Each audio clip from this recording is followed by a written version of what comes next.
Good morning प्रिय विद्यार्थियों, एक बार फिर से यूट्यूब चैनल पर आप सब लोगों का स्वागत है। Indian public senior secondary school Ranauli अपने स्कूल के चैनल आईपीएस एजुकेशन हब को सब्सक्राइब करें, लाइक करें और ऑनलाइन अध्ययन करें। आज अपन इस वीडियो में पढ़ रहे हैं अलंकार। पिछले वीडियो में भी जो कुछ अलंकार हैं मैंने आपको बताए हैं। आज के इस वीडियो में भी मानवीकरण अलंकार अपन पढ़ेंगे, जिसमें मानवीकरण अलंकार अंग्रेजी साहित्य के पर्सनिफिकेशन का हिंदी में होने वाला प्रयोग है। और जब इसमें बताया गया है कि जब अमूर्त भावों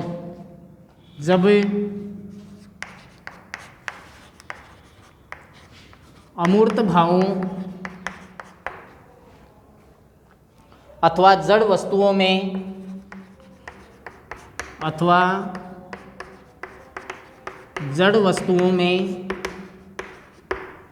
हिंदी में होने वाला प्रयोग है, जब अमूर्त भावों अथवा जड़ वस्तुओं में मानवीय गुणों का आरोपण कर दिया जाता है। मानवीय भावों का या गुणों का आरोपण कर दिया जाता है।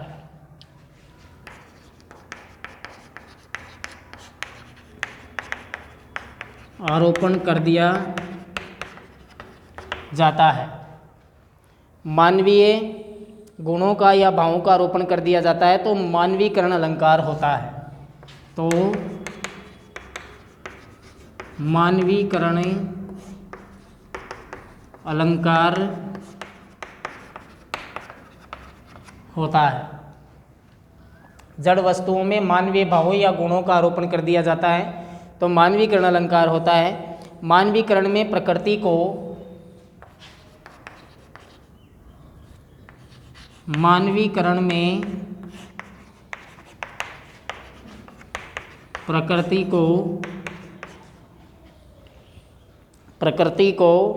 मानवीय रूप दिया जाता है।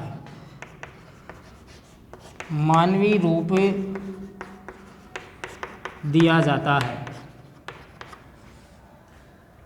मानवीय रूप दिया जाता है तथा निर्जीव पदार्थों को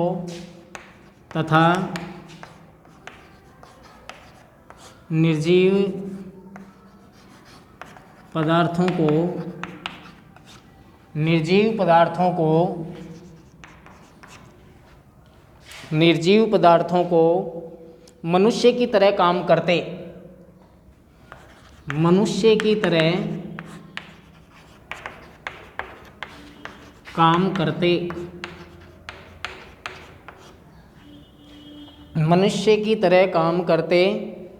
या सुख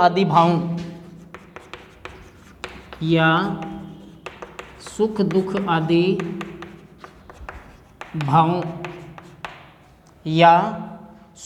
आदि भावों से पूरित और प्रभावित दिखाया जाता है।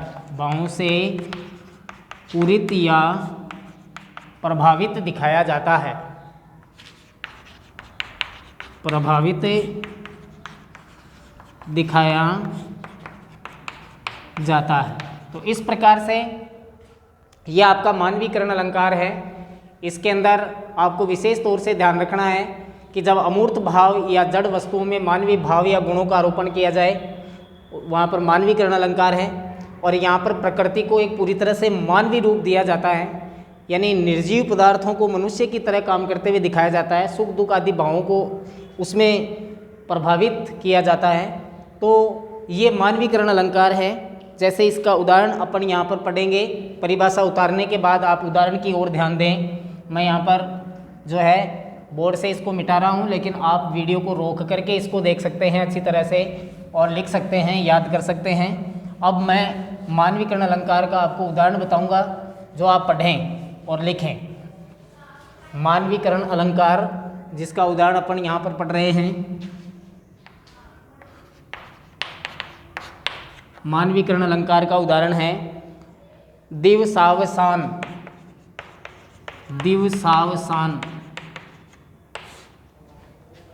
दिवसावसान का समय।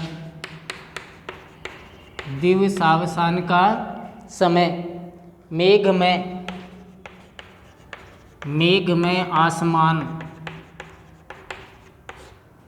में आसमान से उतर रही। उतर रही, मेघ में आसमान से उतर रही वह संध्या सुंदरी, वह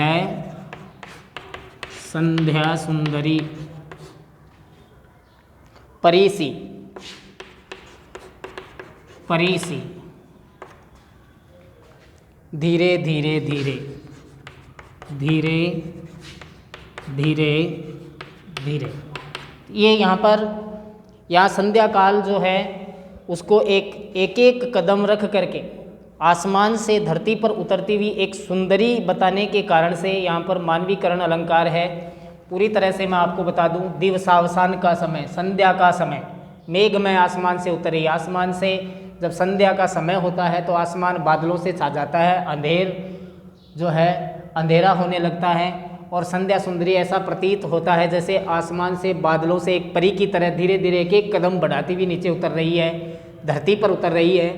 तो यहाँ पर संध्या को एक सुंदरी बताया गया है, पूरी तरह से मानवीय रूप दिया गया है और अमूर्त भावों को यहाँ पर मानवीय रूप प्रदान किया गया है। तो यहाँ पर एक सुंदरी बताने के कारण मानवीकरण अलंकार है। तो इस प्रकार से आप इसका उदाहरण कर सकते हैं। एक दूसरा उदाहरण और है, सेकत सैया पर दुग्ध धवल, सेकत सैया पर दुग्ध धवल, सेकत सैया पर, सेकत सैया पर दुग्ध धवल, तनवंगी गंगा, तनवंगी गंगा, तनवंगी गंगा, ग्रीष्म विरल, ग्रीष्म विरल। सेकत सैया पर दुग्ध धवल, तनवंगी गंगा, ग्रीष्म विरल, लेटी है श्रांत, लेटी है श्रांत, क्लांत निश्चल, क्लांत निश्चल। तो यहाँ पर भी आप नीचे एक लाइन जरूर लिखेंगे उसकी तरह। यहाँ पर कवि ने गंगा को रेत की सैया पर थक करके चुपचाप लेटी हुई दुबली नारी के रूप में बताया है, अतः यहाँ पर मानवीकरण अलंकार है। तो इस प्रकार से यहाँ पर संध्या का वर्णन है, यहाँ पर गंगा का वर्णन है और इन दोनों को ही मानवीय रूप दिया गया है। यहाँ पर एक गंगा नदी को जो है रेत की सैया पर चुपचाप थक करके लेटी हुई दुबली नारी के रूप में बताया गया है और ऊपर संध्या का आसमान से उतरने का एक सुंदरी के रूप में वर्णन किया गया है। दोनों ही उदाहरणों के अंदर मानवीकरण अलंकार है, इसलिए आप ध्यान रखें और अपनी कॉपी में जरूर करें। अगला जो अलंकार अपन आज पढ़ेंगे वो है व्यतिरेक अलंकार। व्यतिरेक अलंकार,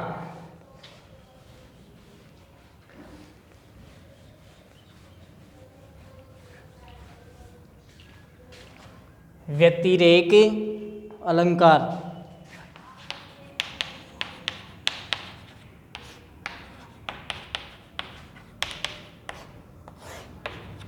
व्यतिरेक अलंकार में देखिए बेटा, ये वहाँ होता है जहाँ उपमान की अपेक्षा उपमेय का उत्कर्ष दिखाया जाए, अर्थात इसमें उपमान की तुलना में उपमेय में ज़्यादा गुण बताए जाते हैं और उसकी उपमान से श्रेष्ठता दिखाई जाती है।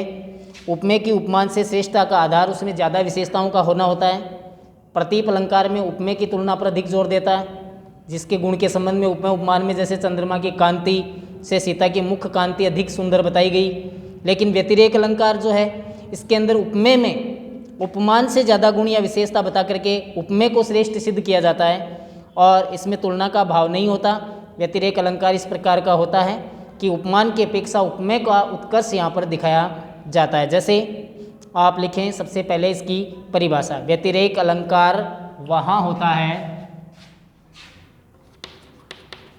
व्यतिरेक अलंकार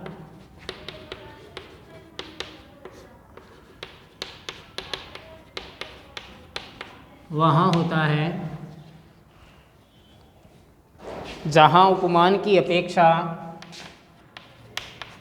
जहाँ उपमान की अपेक्षा जहाँ उपमान की अपेक्षा उपमेय का उत्कर्ष दिखाया गया हो, उपमेय का उत्कर्ष दिखाया जाए। तो ये व्यतिरेक अलंकार है आपका। लिखिए, व्यतिरेक अलंकार में, व्यतिरेक अलंकार में, व्यतिरेक अलंकार में उपमान की तुलना में, उपमान की तुलना में, व्यतिरेक अलंकार में उपमान की तुलना में उपमेय में अधिक गुण बताकर, उपमेय में अधिक गुण बताकर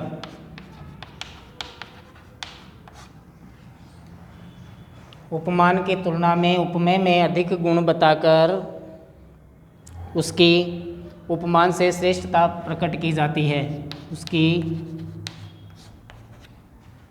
उसकी उपमान से श्रेष्ठता प्रकट की जाती है,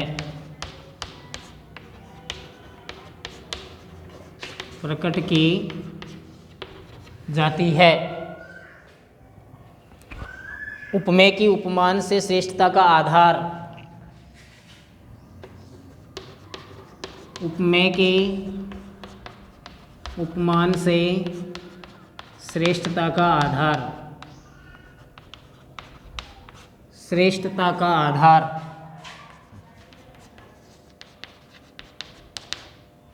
श्रेष्ठता का जो आधार है उसमें अधिक विशेषताओं का होना होता है, उसमें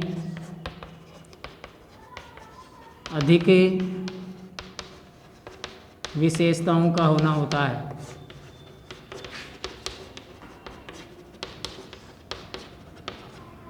उसमें अधिक विशेषताओं का होना होता है। अब आप यहाँ पर जो पिछले वीडियो में आपने जो प्रतीप अलंकार पढ़ा, उस प्रतीप अलंकार में उपमेय की तुलना पर अधिक जोर दिया गया था। जिस गुण के संबंध में उपमेय उपमान का जो अपन ने उदाहरण पढ़ा था, जैसे चंद्रमा की कांति से सीता की मुख की कांति ज़्यादा सुंदर, लेकिन व्यतिरेक अलंकार के अंदर ऐसा नहीं है। उसमें उपमेय में उपमान से गुणों यानी विशेषताओं को अधिक बता करके बल्कि उपमेय को श्रेष्ठ सिद्ध किया जाता है। जैसे संत हृदय नवनीत समाना, उदाहरण है संत हृदय नवनीत समाना, संत का हृदय नवनीत के समान। कहा कविन पर कहे न जाना, कहा कविन, कहा कविन पर कहे न जाना, पर कहे न जाना। संत हृदय नवनीत समाना, कहा कविन पर कहे न जाना। निज प्रताप द्रव्य नवनीता, निज प्रताप, निज प्रताप द्रव्य नवनीता, द्रव्य नवनीता। निज प्रताप द्रव्य नवनीता, पर दुख द्रवई, पर दुख द्रवही, पर दुख द्रवही सुसंत पुनीता, सुसंत पुनीता। तो यहाँ पर संत हृदय जो कि उपमेय है, नवनीत जो कि उपमान है, नवनीत की अपेक्षा संत हृदय को गुणों की अधिकता के कारण श्रेष्ठ बताया गया है। नवनीत स्वयं ताप से पिघलता है, लेकिन संतों का हृदय दूसरों का दुख देख करके द्रवित हो जाता है। यहाँ पर ये उदाहरण बताया गया है।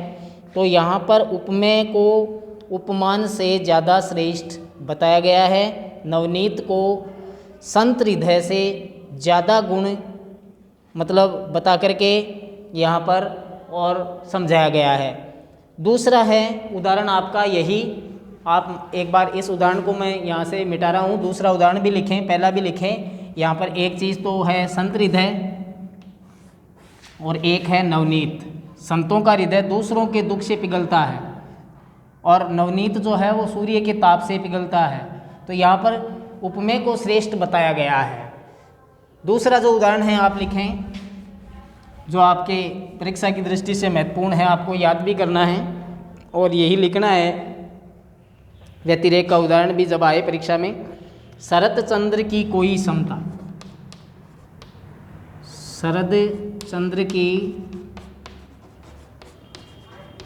कोई समता, शरद चंद्र की कोई समता राधा मुख से है ना, राधा मुख से है ना, है ना नहीं लिखेंगे, न लिखेंगे, केवल है न। शरद चंद्र की कोई समता राधा मुख से है न, दिन मलिन वह घटता बढ़ता, दिन मलिन वह घटता बढ़ता,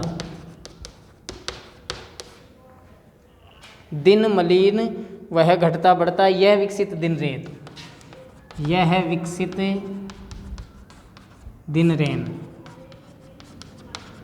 यहाँ पर भी चंद्रमा को राधा के मुख से हीन बताया गया है, कांति से हीन बताया गया है कि शरद के चंद्रमा की कोई समता राधा मुख से है ना। राधा का मुख चंद्रमा से भी ज़्यादा सुंदर है, क्योंकि चंद्रमा तो दिन मलिन घटता बढ़ता, प्रत्येक दिन कभी कम होता है, कभी ज़्यादा होता है, बढ़ता है, घटता है। लेकिन राधा का मुख तो हमेशा ये विकसित दिन रात वैसा का वैसा ही रहता है। तो यहाँ पर भी शरद का चंद्रमा उपमान है, प्रकाशमान और सुंदर है, परंतु उसकी राधा के मुख से यानी उपमेय से समानता नहीं हो सकती, क्योंकि वो तो रात में मलिन होता है, घटता बढ़ता है, लेकिन राधा का मुख तो रात और दिन वैसा का वैसा ही सुंदर रहता है। तो यहाँ पर उपमान की तुलना में उपमेय में ज़्यादा गुण बताया गया है और उपमान से श्रेष्ठता प्रकट की गई है, इसलिए व्यतिरेक अलंकार होगा।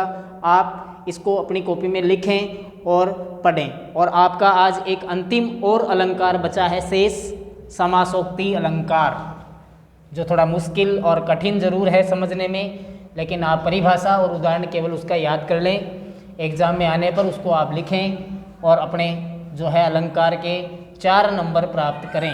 एक अलंकार 4 नंबर के रूप में पूछा जाता है। आज का आपका अंतिम जो अलंकार है इस वीडियो के माध्यम से जो मैं आपको पढ़ा रहा हूँ वो है समासोक्ति अलंकार। समासोक्ति अलंकार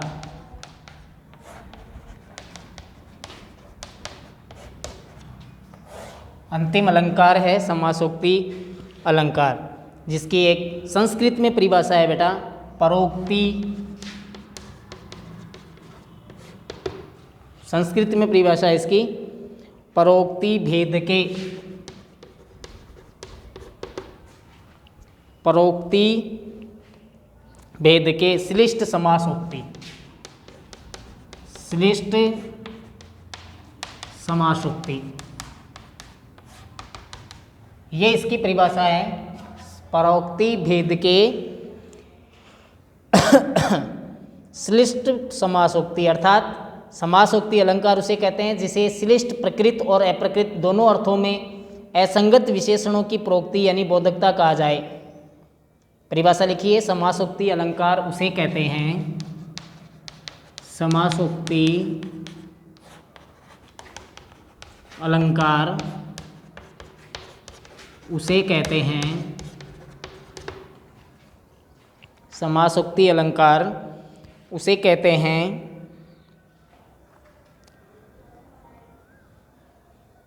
जिसे श्लिष्ट प्रकृत और जिसे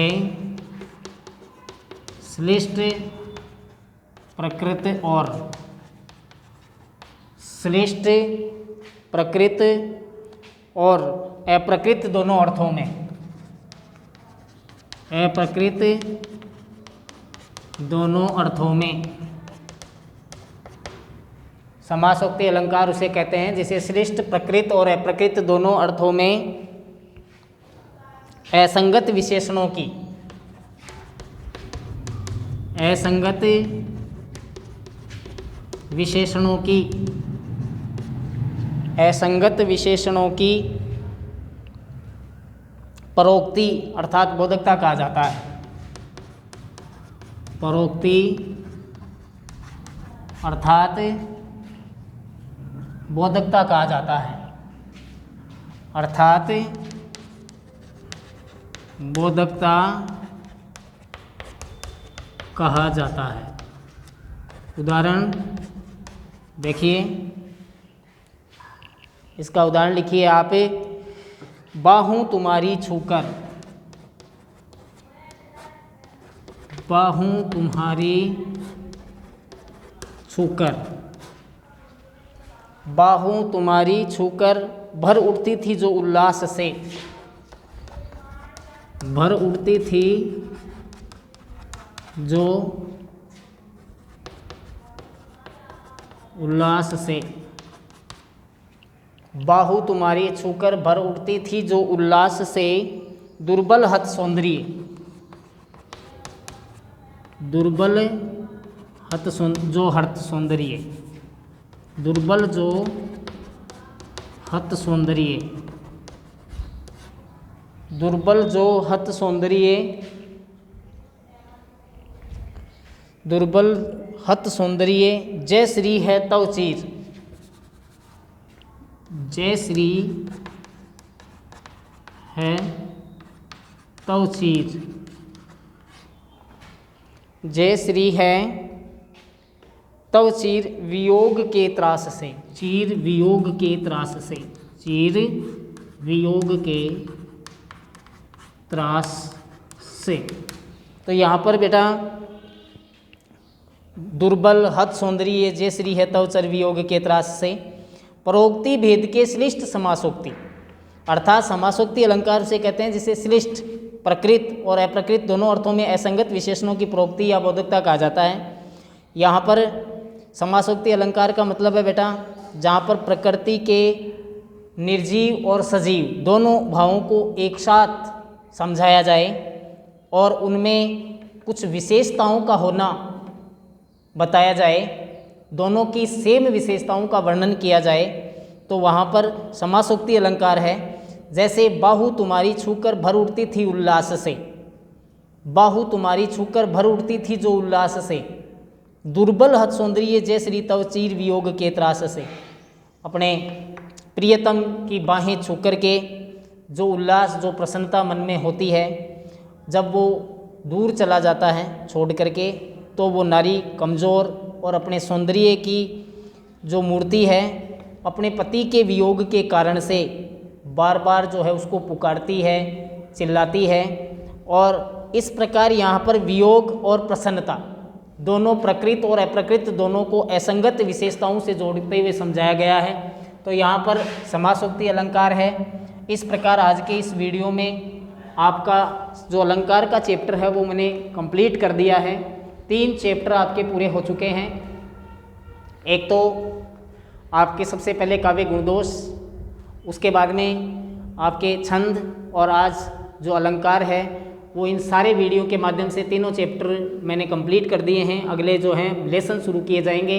इससे पहले मैं आपको रोज़ाना की एक 2 PDF फाइल जो है इनके नोट्स की वो भेजूंगा। आप अपनी कॉपी में नोट करें और याद करें, लिखें और ऑनलाइन पढ़ाई का आनंद लें, तैयारी करें, क्योंकि समय आपके पास बहुत कम रहेगा। बोर्ड की क्लास है, लगातार घर पर रह कर के अध्ययन कीजिए, पढ़ाई कीजिए और ध्यान रखिए। थैंक्स, धन्यवाद। आज की इस वीडियो में बस इतना बहुत है। अगले वीडियो में फिर मिलेंगे, तब तक के लिए धन्यवाद।